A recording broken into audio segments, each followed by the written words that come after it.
So, Charlie and Kevin, one of the questions we've been getting a lot, as you know, is the market looks like it's going down. Why don't I just sell everything and get back in later? Kevin, you go Yeah, first on Charlie. this one. Okay. Yeah, I'll be happy to. So I think it's a really fair question. I mean, Yeah. um, the pain gets worse and worse the more that markets go down, the more we think that markets will continue to go down. The expression that's often used, even on TV, is the market is going down, and so that by by its very nature means it's going to continue. So why not get out? Yeah.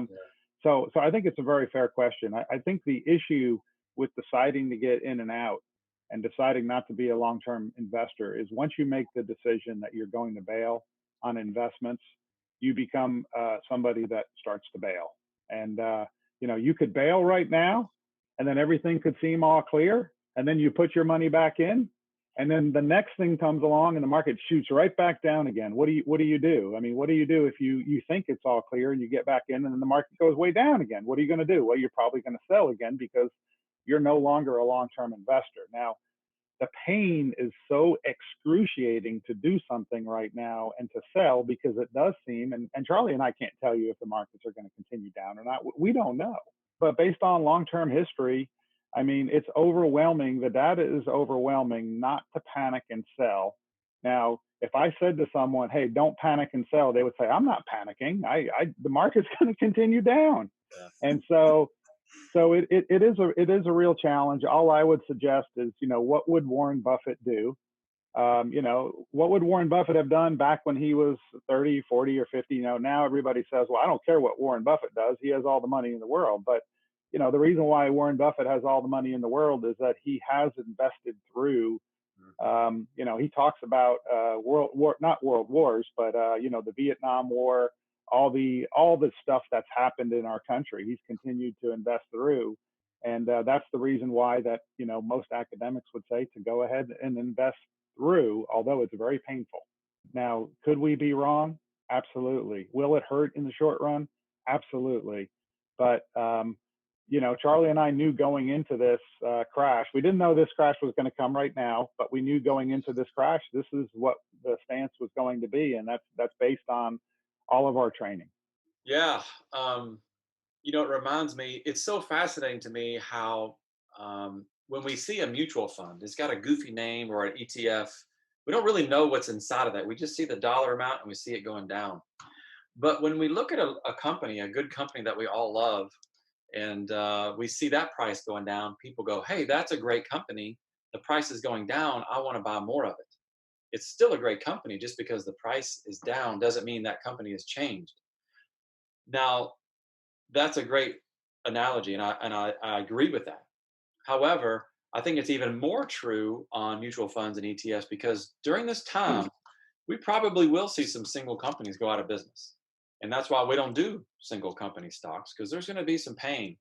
But if you buy a basket of stocks, great companies, and like you always say, Kevin, these are the future Amazons or the future companies that will solve these problems. We want to own those and we want to own as many of them as we can while the prices are low. Stocks are the only things people want to sell when the price goes down. Everything else we want to buy.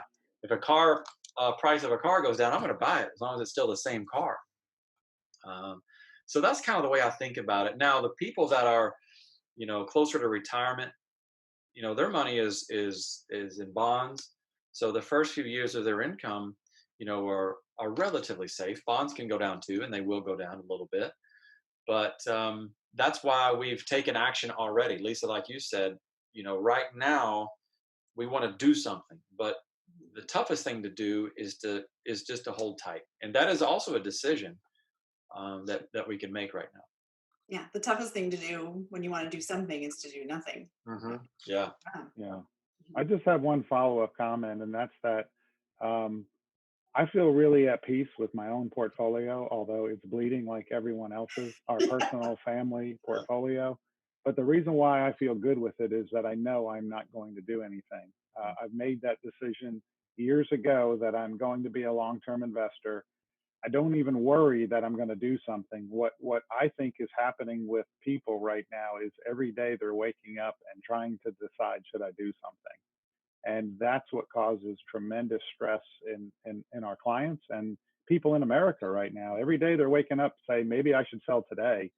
And so what I would suggest is to decide that you are going to be a long-term investor, and that come hell or high water, you're not going to do anything. And again, the only way we're going to be wrong with this, the only way, and Charlie and I have to say we could be wrong, is if this time is absolutely different than the other 17 times in history that markets have either crashed or corrected. And 17 is not the number. I don't know what the number is, but it's something like that. Yeah. Many, many So times. Yeah. Yeah. yeah, many times. So anyway, if you're feeling like every day you're waking up and saying maybe I should do something today, you're causing yourself a ton of stress, and watching the market is just going to cause you stress. Yeah. If you decide, like we have many clients that are not selling, there are many people out there that are not selling, and they just know they're not going to sell, and that can bring a sense of peace. But if you feel like you want to sell, call us, because we are here to talk.